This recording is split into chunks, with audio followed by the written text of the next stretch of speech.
जाने देंगे तुम्हें। कुंदनिका कपाड़िया की गुजराती कहानी का हिंदी रूपांतरण आज आपके सामने लेकर आई हूँ। कुंदनिका कपाड़िया की गुजराती कहानी जाने देंगे तुम्हें का हिंदी रूपांतरण आज आपके सामने लेकर आई हूँ। खिड़की से उन्होंने आकाश की तरफ नज़र फेरी। पलंग उन्होंने इस तरह रखवाया था जिससे आंगन में लगे नीम के पेड़ को अच्छी तरह से देखा जा सके। कई बार नीम की डालियां हवा में खूब जोर से हिल उठतीं तो ऐसा लगता जैसे खिड़की पर दस्तक दे रही हों। डालियों के बीच की फांकों से भूरा सफ़ेद आकाश और उसमें सरकते दूधिया बादलों के टुकड़े दिखते। डालियों पर कभी कभी एक सफ़ेद पक्षी आ बैठता, लंबी पूंछ वाला, शायद दूधराज होगा। आमतौर पर वह घनी झाड़ियों में रहता है, सामान्यतः दिखता नहीं, पर यहाँ तो वह ऐसे आ बैठता जैसे खुद को दिखाने आया हो। घर में खूब चहल पहल है। आज दोपहर की फ्लाइट से दीपांकर और मारिया आने वाले हैं। दीपांकर उनका सबसे छोटा बेटा 7 वर्ष पहले अमेरिका गया था। वहीं अमेरिकी लड़की से विवाह कर लिया। बार बार आने का लिखता था पर आया नहीं। अब माँ बीमार है, मरणोन्मुख है, तो पत्नी को लेकर आ रहा है। अमेरिकी लड़की क्या पता कैसी हो। वे मन ही मन थोड़ा हंसी। टैगोर का गीत मेघानी ने अनुवाद किया था। वह कैसी है कैसी नहीं, माँ मुझे ज़रा भी याद नहीं। अपने समय में उन्होंने टैगोर को खूब पढ़ा था। टैगोर, यीट्स और इब्सन। अपने हमउम्र मित्रों के साथ रविवार को दूर नहीं, पास ही किसी जंगल में जाते। खाते पीते वृक्षों के नीचे आड़े पड़ते, गीत गाते और ऊंची आवाज़ में काव्य वाचन करते। जेते आमी दियो न तो माए, विलियम ब्लेक का टू सी वर्ल्ड।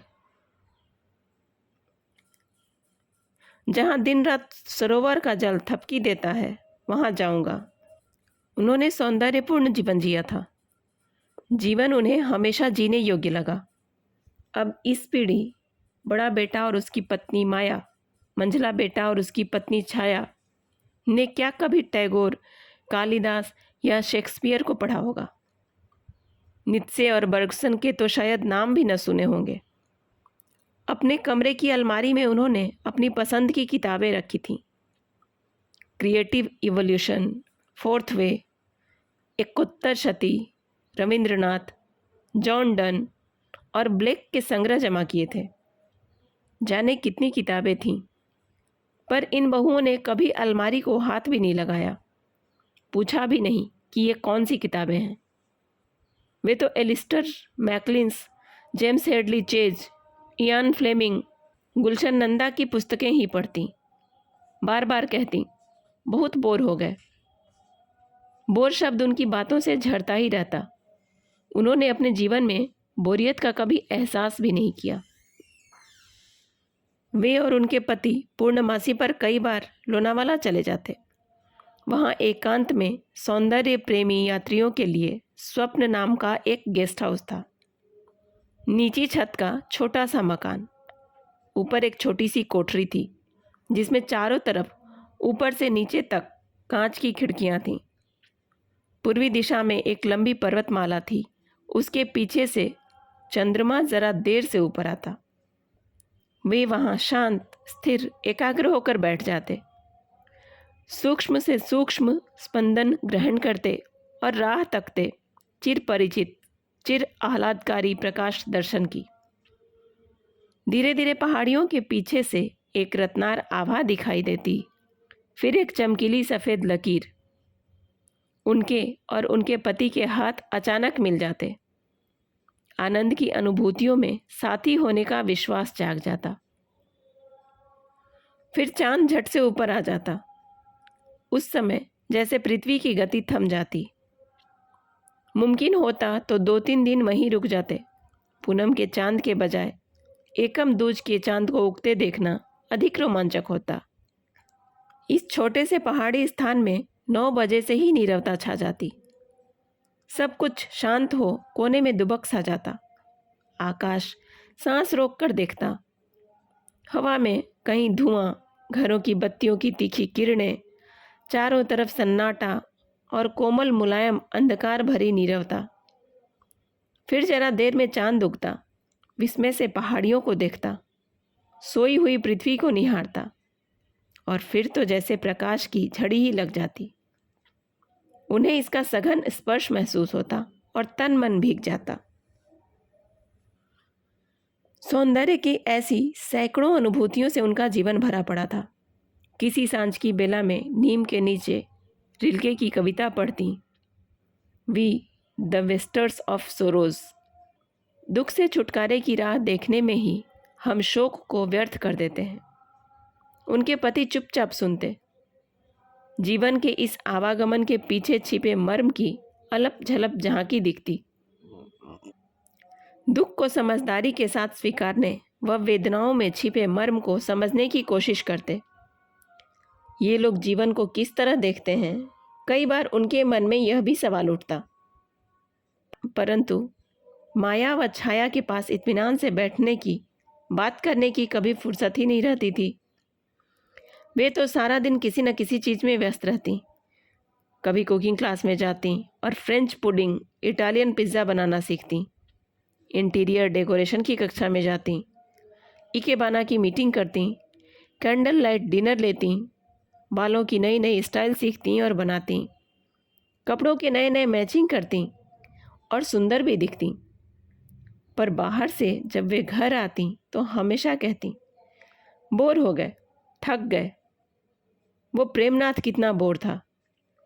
बोरियत की क्यारी में ही उनका दिन उगता और सांझ ढलती। स्थापित व्यवस्था एवं परंपराओं के विद्रोह की बातें भी करती।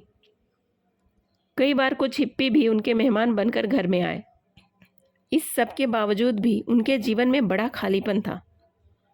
जीवन का आनंद तत्व उनकी मुट्ठी से फिसल चुका था। वे जी रही थीं, पर उन्हें लगता था इस सब का अर्थ क्या है। और अब एक नई लड़की घर में आ रही है, मात्र 23-24 वर्ष की। दीपांकर ने विवाह के समय के फ़ोटो भेजे थे, पर फोटो से, और वे भी विवाह के फ़ोटो से, व्यक्ति का परिचय कहाँ मिलता है।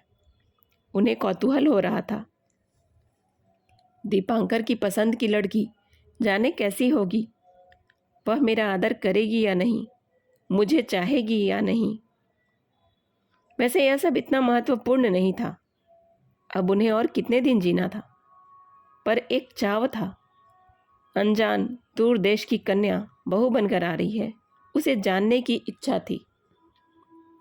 यूँ तो माया और छाया भी उसके बारे में उत्कंठित थीं, भय और आशंका से भरी। एक दिन दोनों को खुसर पुसर करते सुना भी था। एडजस्टमेंट करना पड़ेगा, ऐसा ही कुछ कह रही थी। यह तो अच्छा है कि घर खूब बड़ा है, सभी इसमें समा सकते हैं। बेटियां भी अपने पति और बच्चों के साथ आई हुई हैं। माँ के अंतिम समय में उनसे मिल लें, परंतु उन्हें फुर्सत ही नहीं मिलती। भाभी, टीनू के लिए दूध गर्म हो गया? महाराज से कहना याद से बिना मिर्च की सब्जी निकाले। अविनाश के पेट में अल्सर है। उनके व्यवहार में एक तरह की अधीरता रहती। अब कितनी छुट्टियां बची हैं, इसका हिसाब वे मन ही मन लगाती। छुट्टियां कहीं बढ़ानी तो नहीं पड़ेंगी। घर तो बस ऐसे ही छोड़कर आना पड़ा। माँ के पास घूमती घामती आ जाती। दवा ली ना माँ? नींद ठीक से आई? रात कैसे गुजरी? मच्छरदानी के कोने ठीक करती, सिमटी चादर ठीक से बिछाती, माँ के पलंग के पास टेबल पर ताज़े फूल रखती। बच्चे अगर शोर मचाते तो उन्हें बाहर निकाल देती, यानी माँ की पूरी फिक्र रखती। रोज़ उनके लिए तरह तरह की हल्की फुल्की खाने की चीज़ें बनाती। उन्हें लगता जैसे उनकी परिचर्या पूरी हो गई। परंतु माँ को पता था खालीपन कहाँ है। पर अब मृत्यु के सामने आकर सारी अपेक्षाएं समेट ली थीं। जीवन भर मैंने सौंदर्य की कामना की है, जीवन को चाहा है, मरते समय इसे खंडित नहीं होने दूंगी। उन्हें याद आए उनके अति प्रिय लेखक हेनरी फ्रेडरिक एमियल, सौंदर्य शास्त्र के प्रोफेसर, जिन्होंने 30 वर्ष एकांत में रहकर 16,000 पन्नों का जर्नल लिखा था। एमियल, बर्गसन और टैगोर के बारे में वे और उनके पति ऐसे बातें करते मानो वे उनके घनिष्ठ मित्र हों। इनके लिखे साहित्य, जीवन दर्शन का उन्होंने आकंठ पान किया था। अब मृत्यु बेला सामने थी, जीवन की सर्वोच्च अनुभूति के परम आस्वाद का पल। इस पल में अंतिम कामना थी कि पूनम और दूज के चांद की आभा उनके अंगों को सिक्त करे, बस। कुछ आहट हुई। माया थी। उन्होंने उसकी तरफ नज़र घुमाई। माया पास आई। कुछ चाहिए माँ? उन्होंने सर हिलाया, हल्के से हंसी। पर माया ने माँ के हास्य को तो देखा ही नहीं। वह तो किन्हीं और ही विचारों में गुम थी। वह होशियार, कार्यदक्ष और स्वार्थी थी। खुद को जो चाहिए वह हर कीमत पर ले लेती थी। दूसरों की उसे कभी परवाह नहीं थी। पति और बच्चे उसके जीवन की सीमाएं थे। मित्र, पार्टी, सिनेमा सब थे, पर उसने कभी किसी के लिए शायद ही कुछ किया हो। मंझली छाया थोड़ी अलग थी, आनंदी, उदार और ग्राम्य हास्य से भरी, स्थूल, बहिर्मुख व संवेदनाहीन। इस बड़े मकान में दोनों के रसोई घर अलग अलग थे। धन बहुत था, इसलिए दोनों के बीच संघर्ष का प्रसंग नहीं आया था। उनका खुद का कमरा अलग ऊपर था। दोनों घरों से बारी बारी थाली आती थी। कई बार वे स्वयं नीचे आकर सबके साथ टेबल पर खाना खाती थीं, परंतु ऐसा तभी हो पाता जब बाहर का कोई मेहमान न हो। कई बार रात को नीचे नृत्य संगीत होता, गिटार, ऑर्गन बजते। माया अच्छा गाती थी। उनकी बेटी उमा भी अच्छा गाती थी। कभी कभी सुर उन तक पहुँचते, उन्हें भी अच्छे लगते। पर माया और उमा ने कभी उनसे नहीं पूछा, माँ तुम्हें कोई गीत या भजन सुनना है? अच्छे से यदि कविता भी पढ़ी जाए तो अच्छी लगती है। जेते दियो न तो माए, तुम्हें जाने नहीं देंगे। 4 वर्ष की बालिका की पिता के लिए स्नेह और गर्व भरी बाणी, जाने नहीं दूंगी तुम्हें, परंतु जाना तो पड़ता है। प्रलय समुद्र के हू हू करते वेग में सब कुछ बह जाता है। अब उनके जाने की घड़ी आ गई है, पर किसी ने नहीं कहा जाने नहीं देंगे तुम्हें। शायद उनके जाने की राह ही देख रहे हों। ठीक है, मन में अब कोई तृष्णा, कोई भय नहीं, या शायद कहीं है। खिड़की के पास झूलती नीम की डालियां इस चैत्र वैशाख में सफ़ेद मंजरियों से लद जाएंगी। ऑल्बेयर कामू ने अपनी डायरी में जिस बादाम की श्वेत मंजरी की चर्चा की थी, शायद उससे भी सुंदर। पूरी रात महका करेंगी। मन में सुख की लहर उठी। जेनरेशन गैप है तो जाने दो। ईश्वर ने उनकी अंतिम रातें तो महका ही दी हैं। अचानक मारिया याद आ गई। उसे यहाँ अच्छा लगेगा? यहाँ की उमस व गर्मी, यहाँ की गंदगी, लोगों की आदतें आदि वह कैसे सहन करेगी? उसे इस देश की वास्तविक स्थिति का पता चलेगा? खैर, जो हो देखा जाएगा।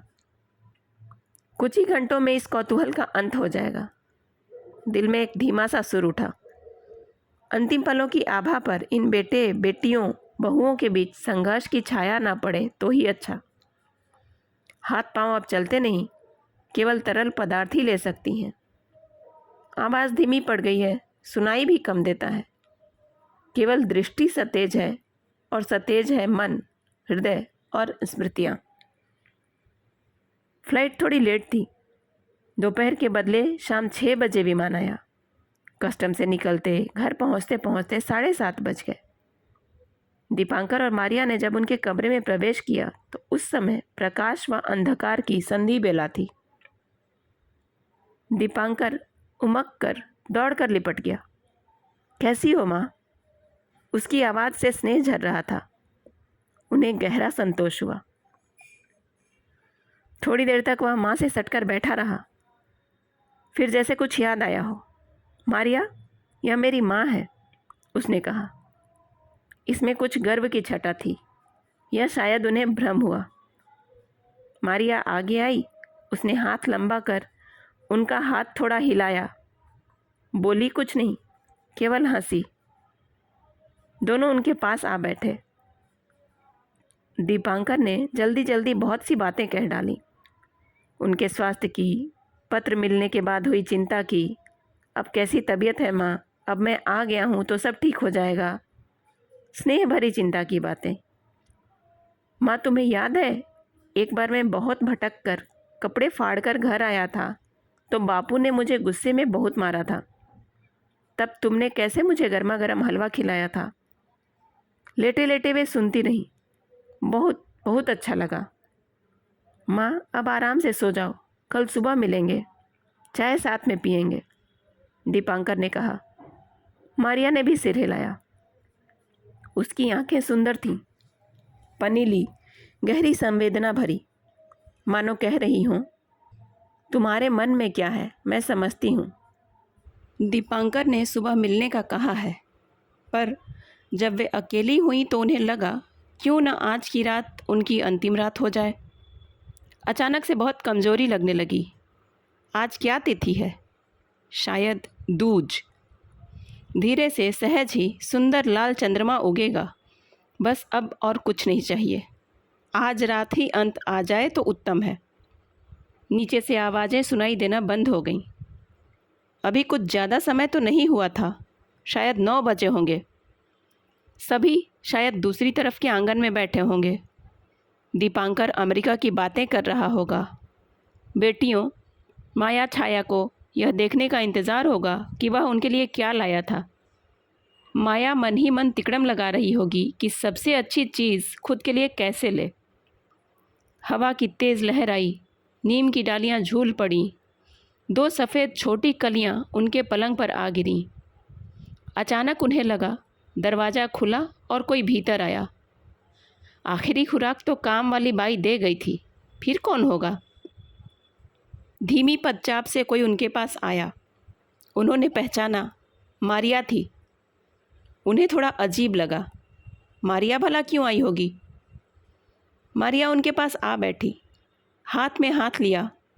थोड़ी देर तक कुछ नहीं बोली, मात्र सामने देखकर हंसती रही। मुझे यहाँ बैठना अच्छा लगेगा, बैठूं? उसने पूछा। उन्होंने सर हिलाकर हाँ कहा। हमारे विवाह पर आपने मुझे टैगोर की कविताओं की पुस्तक भेजी थी, मुझे बहुत अच्छी लगी। कितनी ही बार मैंने उन्हें पढ़ा है, कुछ तो कंठस्थ भी हो गई हैं। वे हंसी। उसने माँ के हाथ पर हाथ फेरा और पूछा, आपको वे कविताएं याद हैं? उन्होंने आनंद से सिर हिलाया। मारिया सहज ही और करीब सरक आई। आप बहुत कमज़ोर लग रही हैं। वे कुछ नहीं बोलीं। हृदय में आनंद की एक बड़ी लहर उठी। यह लड़की मुझे समझती है। मेरे भीतर जो घट रहा है उसे जानने की इच्छा है। मेरे भय की चिंता है शायद। उन्हें जवाब देना था, पर इस उमड़े ज्वार से वे थक गई थी। जीवन के अंतिम क्षणों में एक नया संबंध उदित हुआ है, ज़रा देर से ही सही, पर अत्यंत सुंदर। उन्होंने प्यार और संतोष से मारिया की तरफ देखा। अचानक उन्हें लगा, लोग कहते हैं पति के जीवित रहते पत्नी की मृत्यु हो जाए तो पत्नी को सौभाग्यवान कहते हैं। ओह, लोगों को क्या पता सौभाग्य यानी क्या। सौभाग्य यह है, अंतिम क्षणों में आकाश में एक नया संबंध, नया प्रेम उदित हुआ है। यही असली सौभाग्य है। आनंद से मृत्यु वरण करना सबसे बड़ा सौभाग्य है। नीम के पीछे से चंद्रमा की श्वेत किनारी दिखी। मारिया ने कमरे की बत्ती बुझा दी। लगा जैसे सफ़ेद फूलों से डालियां भर गईं। उन्होंने मारिया का हाथ पकड़कर चंद्रमा की तरफ इशारा कर कहा, देखो वह अलविदा कह रहा है। मारिया ने उनके माथे पर हल्के से हाथ फिराया। आपकी यात्रा शांतिपूर्ण हो। उनके मुंह पर रत्नारी आभा खिल उठी। कहानी आपको कैसी लगी कृपया कमेंट करके ज़रूर बताइएगा।